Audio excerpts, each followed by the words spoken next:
सभी को जय सिया राम। जय सिया राम। रामचरितमानस। जय सिया राम। जय सिया राम।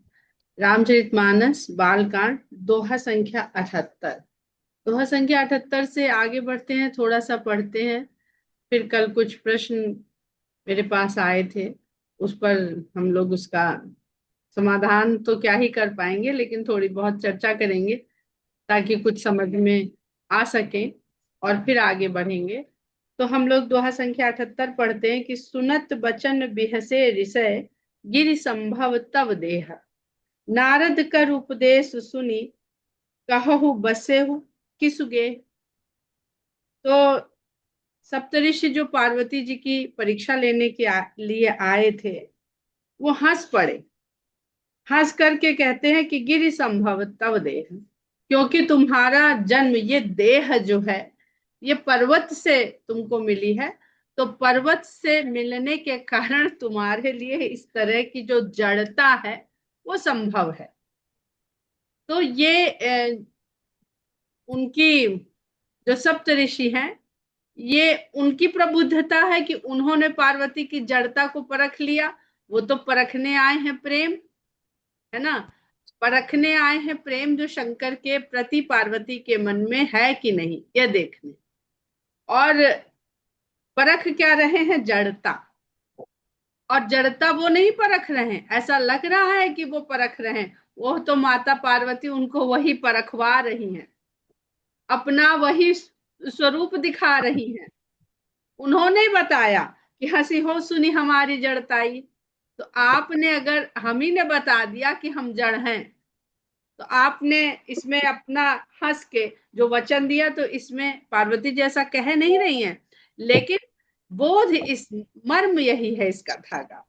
तो परीक्षा, परीक्षार्थी और परीक्षक, ये तीन यहाँ पर देखे तो परीक्षार्थी हैं माता पार्वती और परीक्षक हैं सप्तऋषि। यहाँ शंकर भगवान को परीक्षक मत समझिएगा, क्योंकि लाख बोर्ड परीक्षा ले रहा हो, हमारा परीक्षक वही होता है जो वाइवा लेने आता है। हमें उसी को संतुष्ट करना होता है। जैसी रिपोर्ट वो लगा देगा, बोर्ड उसी रिपोर्ट को मानता है। तो कल दीपा का एक प्रश्न था कि शंकर भगवान पार्वती की परीक्षा क्यों ले रहे हैं।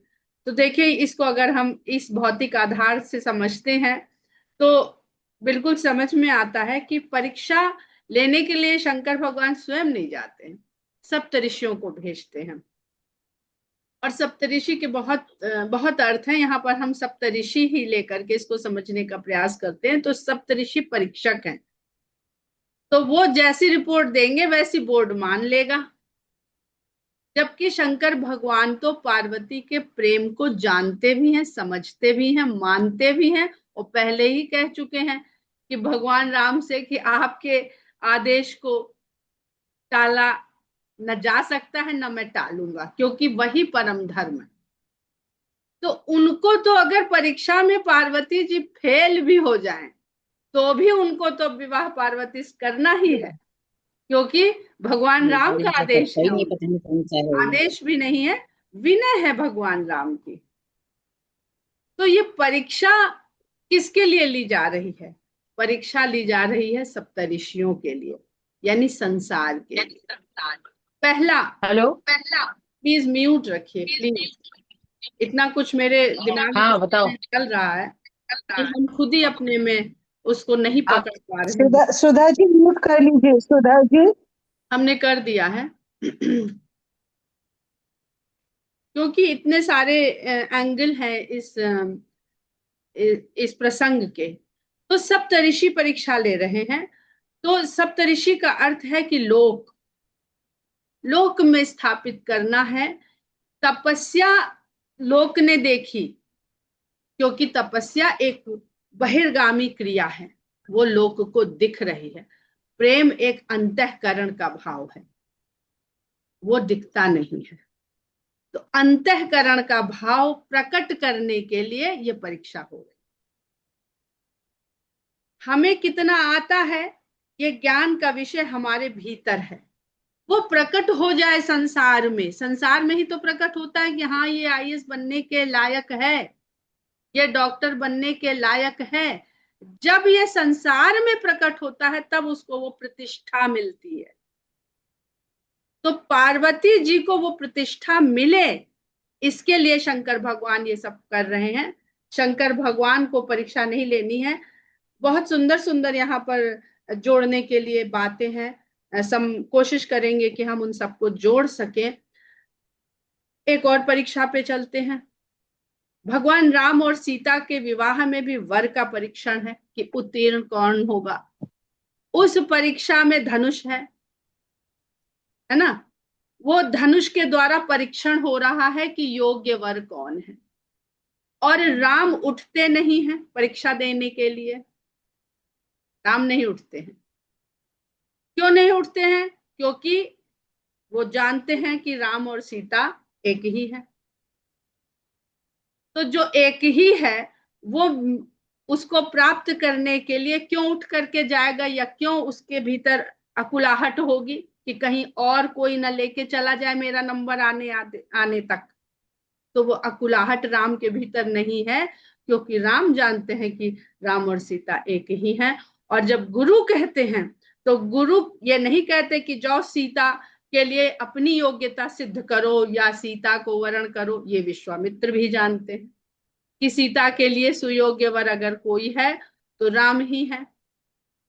और सीता और राम एक ही है ये भी विश्वामित्र जानते हैं, क्योंकि वो तो भगवान जान के ही उनको मांगने आए। वहां जनक का परिताप हरने के लिए कहते हैं, उठहु राम भंजहु भव चापा मेटहु तात जनक परितापा। परितप्त तो जनक हो रहे हैं। क्यों? क्योंकि जनक के मन में शंका घर कर रही है। उस शंका के कारण जनक तो भगवान राम जनक का परिताप हरने के लिए उठते हैं। सीता को वरण करने के लिए नहीं उठते हैं, क्योंकि सीता और राम तो एक ही हैं। यहाँ लोक में वो दो खंडों में विभाजित होकर के दिखाई दे रहे हैं। वैसे ही भगवान शंकर तो जानते ही हैं कि वो और पार्वती एक है। तो उनके मन में भी कोई संदेह नहीं है। वो कहते हैं कि उनका संदेह मिटाओ जाकर के। गिरहि प्रेरि पठेहु भवन दूर करेहु संदेह। भाई भगवान शंकर को संदेह हो तो भगवान शंकर परीक्षा ले। संदेह तो पार्वती के मन में है कि वो भगवान शंकर के योग्य हुई कि नहीं हुई। अब ये क्या है? क्योंकि संदेह से घिरी पार्वती सती के देह में संदेह से घिरी, और उन्होंने उस संदेह को दूर करने के लिए भगवान शंकर के कहने से एक परीक्षा ली। तो परीक्षा ली, ये अभी अभी मुझे पढ़ते समय समझ में आया कि एक होता है जीव के ऊपर कर्म का बंधन। तो माता सती ने परीक्षा ली, तो परीक्षा के परिणाम के में फंसी और उस परीक्षा के कर्म के बंधन में पड़ गई।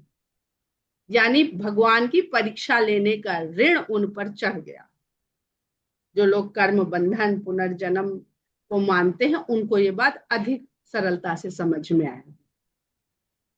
तो अब वो ऋण कैसे होंगी? जब वो उसी प्रक्रिया, जैसे आपने किसी से ऋण लिया, जब तक उसको दिया नहीं तब तक आप ऋण नहीं हुए।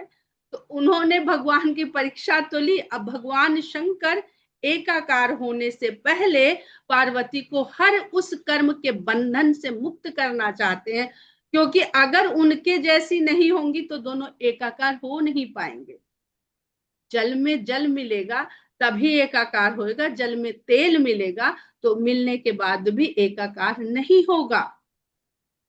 तो वहां पर वो कर्म बंधन से मुक्त कर रहे हैं उनको, जो सती के देह में कर्म करने के कारण, संदेह के कारण उनके ऊपर चढ़ गया। एक भाव। दूसरा कि एक रूप एकाकार होने के लिए वो तप के द्वारा उस अवस्था तक पहुंची क्या? तो यहाँ पर देखिए शंकर भगवान कहते हैं, मातु पिता गुरु प्रभु कै बानी बिनहि विचार करिए शुभ जानी। ये भगवान राम से कहते हैं, माता पिता गुरु और स्वामी की वाणी। अब माता पार्वती यही यही कर रही है कि नहीं जो शंकर कर रहे हैं, तभी तो एक समान होंगे, जब एक समान होंगे तभी एकाकार होंगे। तो माता पिता को तैयार किया पहले नारद जी ने, फिर वेदशिरा ने। तो माता पिता की सम्मति से तप करने आई, और प्रभु उनके स्वामी शंकर और गुरु उनके नारद। तो क्या नारद के वचन पर वो उसी आस्था के साथ जुड़ी है कि कोई और आकर के कोई दूसरा सिद्धांत बता देता है तो पलट के उधर चली जाती है? जैसे हम लोग एक सिद्धांत को पढ़ते हैं, उसको हाँ कर्म जन्म पुनर्जन्म बंधन ये वो, दूसरा कोई देखने लगते हैं उसमें बढ़िया अकाट्य तर्क होते हैं, तो हम उससे कन्विंस होने लगते हैं। हमारी बुद्धि ऐसे ही चलती है। तो भगवान शंकर ये देखना चाहते हैं कि गुरु पर निष्ठा कैसी है। इन्होंने आगे सब आएंगे, ये चौपाइयों में है ये सब भाव। तो दूसरा भाव ये कि वो शिव के समान ही, शिव राम के समान, राम शिव के समान, सीता राम के समान, राम सीता के समान, तो पार्वती शंकर के समान हो गई कि नहीं, तभी एकाकार होंगे। तो यहाँ पर जो परीक्षा का आपका दीपा का ये था, मेरे विचार से अभी बहुत कुछ है, पता नहीं कितना इस पर हम लोग चर्चा कर सकते हैं, लेकिन आगे बढ़ते हैं। अब यहाँ पर जो दोहा है कि सुनत बचन बिहसे रिसे गिरि संभव तब देह नारद कर उपदेश सुनि कहु बसे किस गे। नारद के वचन सुन करके मान करके तुम चली आई हो, नारद की बात सुन के बताओ तो जरा किसका घर बसा है। दक्ष सुतन उपदेशन जाई तिन फिर भवन न देखाई। दक्ष के पुत्रों को उन्होंने ऐसा उपदेश दिया जाके कि फिर लौट के घर ही नहीं देखा। ये कथा अगर आप लोग कहेंगे तो इसको हम लोग बाद में इसके बारे में जान लेंगे, अभी प्रसंगवश ही पढ़िए बस कि दक्ष के पुत्रों को उन्होंने ऐसी, दक्ष के 10,000 पुत्र थे। अब देखिए, तो दक्ष के पिता कौन है? ब्रह्मा। और नारद के पिता कौन है? ब्रह्मा। ब्रह्मा है सृष्टिकर्ता, सृष्टिकर्ता ही नारद अर्थात भक्ति की रचना कर रहे हैं, और सृष्टिकर्ता ही दक्ष यानी बुद्धि की रचना कर रहे हैं। तो भक्ति का वास है मन में और बुद्धि का वास है मस्तिष्क में। तो ये मस्तिष्क, मन मस्तिष्क का जो संयोजन है ब्रह्मा जी के द्वारा, ये सदा आपस में प्रतियोगिता करता रहता है, लड़ता रहता है, द्वंद्व करता रहता है। जो हम लोग ने खंड की बात करी, तो इसमें आपस में प्रतिद्वंदिता बनी रहती है। और ये मन से शब्द से पूरी तरह से समझ में आता है। दक्ष सुतन उपदेशन जाई तिन फिर भवन न देखाई। तो किस तरह करना चाहते हैं, वीणा पाणी जी ने पूछा था। नारद का भी कोई घर नहीं, तो दक्ष के पुत्रों को ऐसा उपदेश दे दिया जो पलट के कभी घर ही न देखे अपने समान। क्यों अपने समान? कौन? भगवान शंकर भी तो अगेय है। तो वही पार्वती जी को शंकर तब मिलेंगे जब वो शंकर की भांति हो जाएंगी। तो भक्त को भी भगवान तभी मिलेंगे जब भक्त भगवान की तरह के ही भाव वाला हो जाएगा कि मेरा तेरा क्या है। चित्रकेतु कर घर उन घाला, और चित्रकेतु का घर भी उन्होंने बर्बाद किया। कनक कश्यप कर पुण्य सहाला, और हिरण्याकश्यप का क्या हाल किया। ये कथाएं हैं, इनको बाद में हम लोग संक्षिप्त में जानने का प्रयास करेंगे। नारद सिख जे सुनहि नर नारी, अवश्य हो ही तज भवन भिखारी। नारद की सीख को जो सुन ले वो अवश्य हो ही तज भवन भिखारी, वो भवन त्याग देता है और भिखारी बन के घूमता है। मन कपटी तन सज्जन चिन्हा, आप सरिस सब ही चह कीना। उनका ऊपरी वेशभूष तो सज्जन की तरह है, सज्जन यानी साधु जैसा, भक्त जैसा, पर मन बड़ा कपटी है। अब ये पार्वती जी की परीक्षा लेने के लिए नारद जी के लिए ऐसा कह रहे हैं कि उनका मन कपटी है, तन साधु का है, अपनी ही तरह सबको कर देना चाहते हैं। तो अपनी तरह कपटी मन का नहीं कर देना चाहते हैं, अपनी तरह अवश्य हो तज भवन भिखारी। घर छुड़ा के, भिखारी का अर्थ दीन, और दीन जब बनेंगे तभी दीन दयाल। भजन गाते ना आप लोग कि यदि नाथ का नाम दया निधि है तो दया भी करेंगे कभी न कभी। तो दया तो तब करेंगे जब दीन बनोगे, जब सक्षम रहोगे, समर्थ रहोगे, तो भगवान की दया की आवश्यकता ही नहीं। तेहि के वचन मानि विश्वासा, तुम चाहो पति सहज उदासा। उनके वचनों पे तुमने मान के विश्वास कर लिया, और जो सहज रूप से उदासीन भाव का है, उदासी पंथ है सधुकड़ी का, जिसको आज आप फकीर कहते हैं। फकीर बना है फक्कड़ से, जो फक्कड़ घूमे वो फकीर, तो जो उदासीन रहे वो उदासी साधु कहते हैं। है नहीं है, हर भाव में उदासी भाव रहता है उसका। उदासीन, ये उर्दू वाला उदासी नहीं है, उदास का नहीं है, उदासीनता का भाव है, जो हिंदी का उदासीन भाव है। अब देखिए यहाँ पर वो क्या उत्तर दे रहे हैं, तो दो शब्दों को देखिए। देखो मुनि अविवेक हमारा, अरे मैंने तो पहले ही बता दिया, आप क्या बता रहे हैं। हमारा ये अविवेक है कि चाहिए सदा से वही भरतारा। भरतार का अर्थ जो भरण पोषण करे, वो भरतार। और जो भिखारी हो जाए, सहज उदासी हो जाए, वो कहाँ से भरण पोषण करेगा, उसका तो अपना ठिकाना नहीं। कहो कवन सुख अस बर पाए, भला कहो तो ऐसा वर पाके तुम्हें क्या सुख मिलेगा। हल भूले हूं ठग के बोराए, बड़े तुमने ठग के कहने में आ गई और बोरा गई। पंच कहे शिव सती विवाही, पुण्य अवडेर मराई ताही। ऐसे ही उन्होंने सती के साथ किया था, पंचों को इकट्ठा करके। विनीता जी, जी विनीता जी एक लाइन रह गई, निर्गुण नीलज कुबेश कपाली। अच्छा, हाँ हाँ सॉरी। निर्गुण नीलज कुबेश कपाली, अकुल अगेह दिगंबर ब्याली। खाली उदासी ही नहीं है, उसके तो कोई गुण ही नहीं है। अब ये निर्गुण सगुण की बात नहीं करेंगे, आप लोग सब समझते हैं इसको, बार बार हम लोग इस पर चर्चा कर चुके हैं। तो यहाँ पर वो उस निर्गुण को उसी तरह कर रहे हैं जो गुणहीन है, उनको कोई गुण नहीं, निर्लज्ज हैं। निर्लज जैसे कि जब दूल्हा बन के आएंगे तो माता मैना बेचारी थाली आरती की फेंक के अंदर भाग गई थी, अच्छे सूट वूट ही नहीं पहन के आए थे। कुबेश, और जो थोड़ा बहुत पहनते भी हैं वो ना पहनने से भी ज्यादा भयंकर है। कपाली, कपाल पहने रहते, खोपड़ी पहने रहते। अकुल, खानदान का पता नहीं है, किस कुल के हैं कुछ पता नहीं है। अगेह, घर बार कुछ है नहीं। दिगंबर, नग्न फिरते हैं। और ब्याली, और सांप को लपेटे रहते हैं। तो क्या उनके अंदर अच्छा है। कहो कवन सुखा सुबर पाए, तुम भला बताओ तो तुम राजा हिमवान की पुत्री, ऐसा वर पाके तुम कहती हो कि चाहिए सदा शिव ही भरतारा, वो तुम्हारा क्या भरण पोषण करेगा। भल भूली हूं ठग के बोराए, तुम भी बहक गई, नारद के कहने में आकर बहक गई। पंच कहे शिव सती विवाही, पुण्य अवडेरी मराए निताई। ऐसे ही घेर घार के जाकर, घेर घार के दक्ष के पुत्रों को जाके ऐसा उपदेश दे आए, और घेर घार के सती को ये उपदेश दिया, मतलब उधर उनके पुत्र भी उन्होंने भड़का दिए, और पुत्री को भी भड़का दिया, और उसको ऐसे शंकर से विवाह करवा दिया, जिसके न घर न द्वार। तो दक्ष का भवन तो खाली का खाली रह गया। तो बुद्धिमान व्यक्ति का भवन इसी तरह खाली रह जाता है, उसे लगता है कि वो भर रहा है, लेकिन वो खाली हाथ आया है, खाली हाथ जाएगा। जो ये समझ लेगा वो इस चक्कर में कभी उलझेगा नहीं।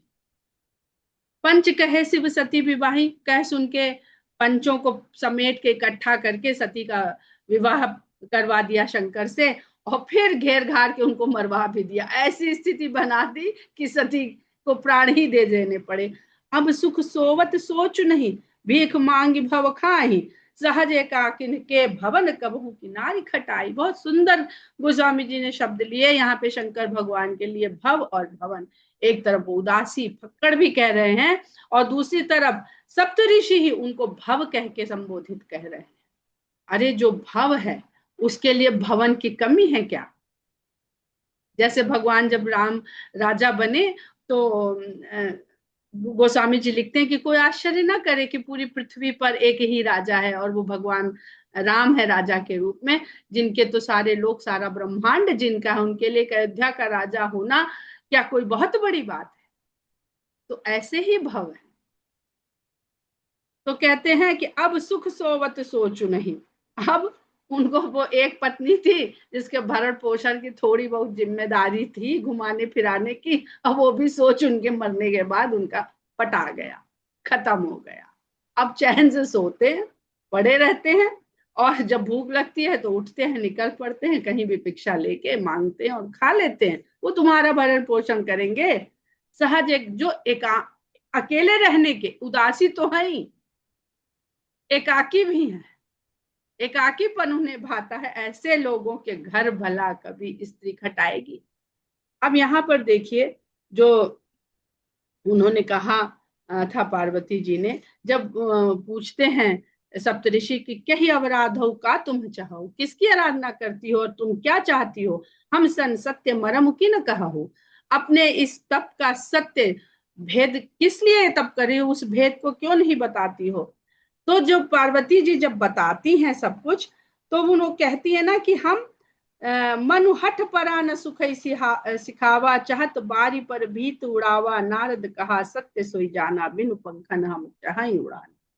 तो किसकी आराधना करते हैं, क्या चाहते हैं। तो कहती हम चाहते क्या, हम तो जल पर दीवार उठाना चाहते, जल पर दीवार उठा के वो ये कहना चाहती हैं कि हम असंभव को संभव करने का हठ ठान लिया है मेरे मन ने।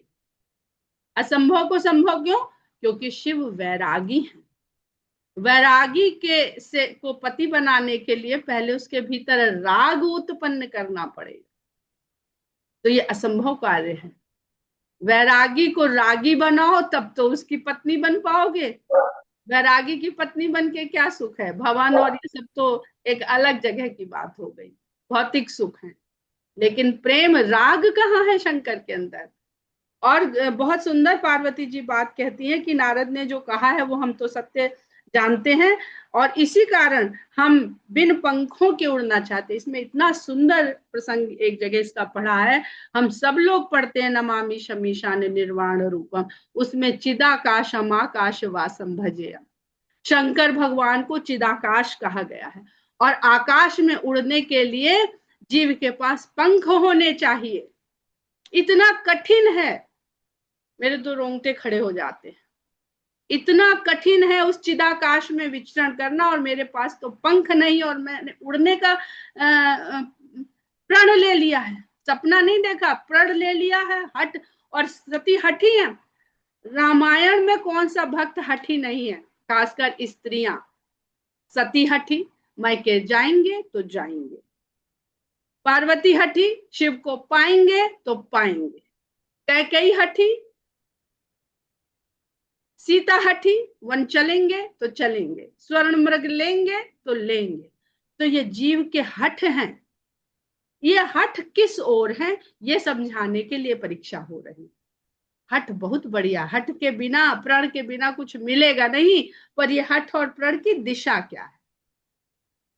राग अनुराग है कि वैराग है, और वैराग में भी राग है, लेकिन वो विशिष्ट राग है। जब संसार से विराग हो जाता है तब भगवान से अनुराग होता है। और गोस्वामी जी ये पंख के प्रसंग को बता देते हैं कि बिन पंख के कोई उड़ नहीं सकता है। जटायु के पंख गिरे तो वो धरा पर गिरे, आकाश तक कोई नहीं पहुंच पाया। फिर संपाति के पंख जले, एक के कटे और एक के जले। प्रयास हैं जीव के, उस चिदाकाश तक पहुंचने के प्रयास हैं। तो किसी के जल जाते हैं, किसी के कट जाते हैं, और वो धराशायी हो जाता है। वहां तक पहुंचने के जो तप है, जो प्रयास है, वो माता पार्वती ही कर सकती हैं, और उनको पहुंचा केवल शंकर सकते हैं। जीव अपने आप नहीं जुड़ सकता। किंकर जी एक बहुत सुंदर बात कहते हैं कि एक मच्छर उड़ता है आकाश को नापने के लिए, और उड़ता उड़ता उड़ता जाता है जितनी उसकी क्षमता है, और लौट के आता है और कहता है कि नहीं, आकाश अनंत है, इसका कोई अंत नहीं है। वहीं पे संपाति जी, गरुण, वो उड़ते हैं। उनकी उड़ान और मच्छर को, जीव को समझ लीजिए, एक जीव मच्छर के समान है और एक जीव गरुड़ के समान है। ज्ञान भी है, क्षमता भी है, बुद्धि भी है, दृष्टि भी है, उड़ान भी है। और वो उड़ता है और तब तक उड़ता है जब तक वो पहुंच नहीं जाता है, और जब वो वहां से गिरता है तो कहता है आकाश अनंत है। तो मच्छर उस बात को थोड़ा उड़ के मान लेता है कि आकाश अनंत है, और गरुड़ और किलोमीटरों उड़ के जाता है और आके यही कहता है कि अनंत है। तो जब यही कहना है कि अनंत है तो पहले ही मान लो ना अनंत है। बुद्धि और शक्ति को लगा के उसको क्यों बर्बाद करना, कहीं और लगा दो उसे। तो ये बहुत सुंदर पंख का प्रसंग जो यहाँ पर पार्वती जी ने कहा, इसके बड़े बहुत अर्थ हैं।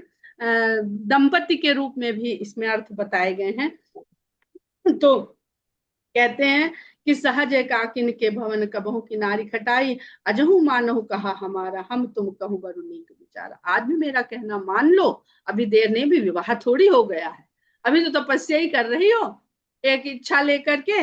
अभी भी अगर तुम हमारा कहना मान लो तो हम तुम कहूँ बरुनी, हमारे विचार में तुम्हारे लिए एक बहुत बढ़िया वर है, अति सुंदर सुच सुखद सुशीला गावे। अब देखिए, ये हमने कहा था ना कि अपना आराध्य नहीं बदला जाता है, भगवान वही है, लेकिन अपने भाव से जिसकी आराधना कर रहे हैं उन्होंने कही दिया कि कहीं अवराध हो कहा तुम चाहो, तो कहते हैं आराधना बदल लो, उधर से इधर आ जाओ।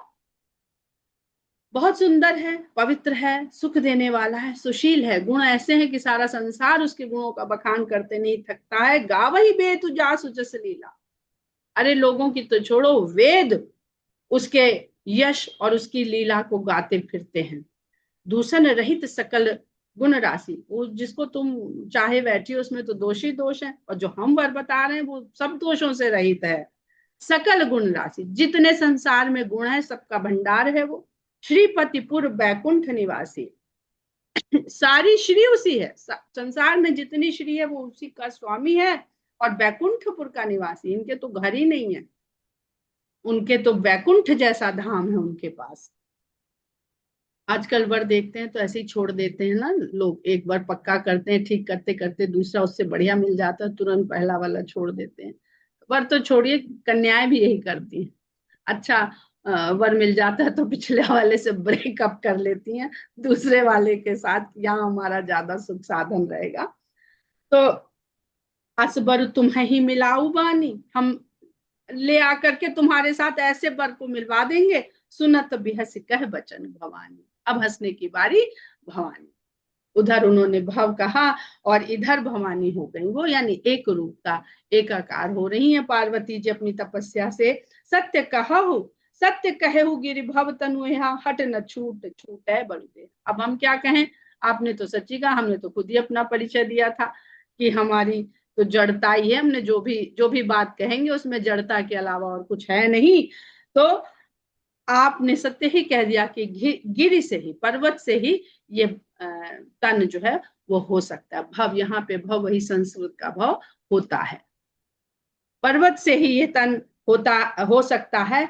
हट न छूट, अब पर्वत तो डिगता नहीं है अपनी जगह से, स्थिर का स्थिर रहता है, तो मेरा हट भी फिर पर्वत ही तरह है भैया। जिसकी पुत्री है, दक्ष की पुत्री थे तो दक्षता नहीं छूटी, अब जड़ की पुत्री है तो जड़ता कैसे छूट जाए, यानी स्थिर की पुत्री है तो स्थिरता कैसे छूट जाए, अडिगता का स्वभाव कैसे छूट जाए।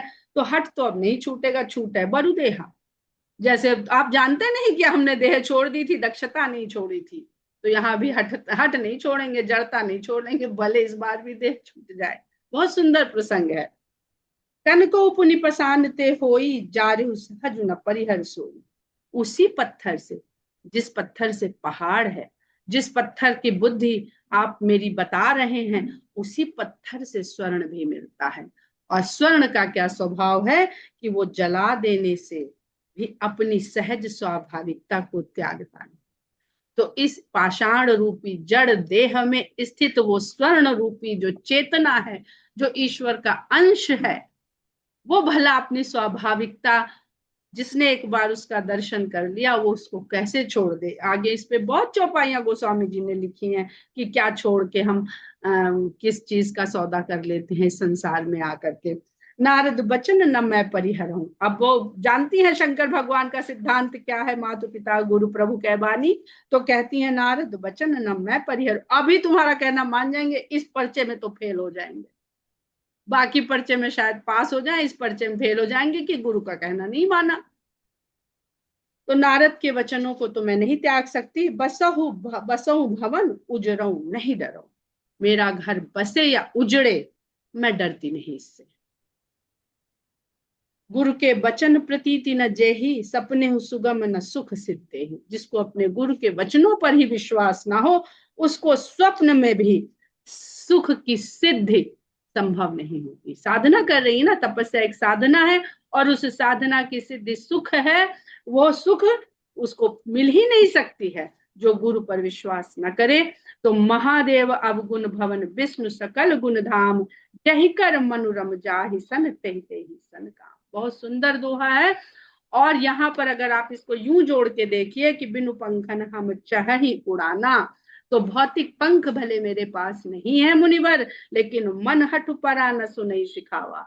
मन के अपने पंख होते हैं, मन की अपनी उड़ान होती है, मन बिना पंखों के उड़ सकता है।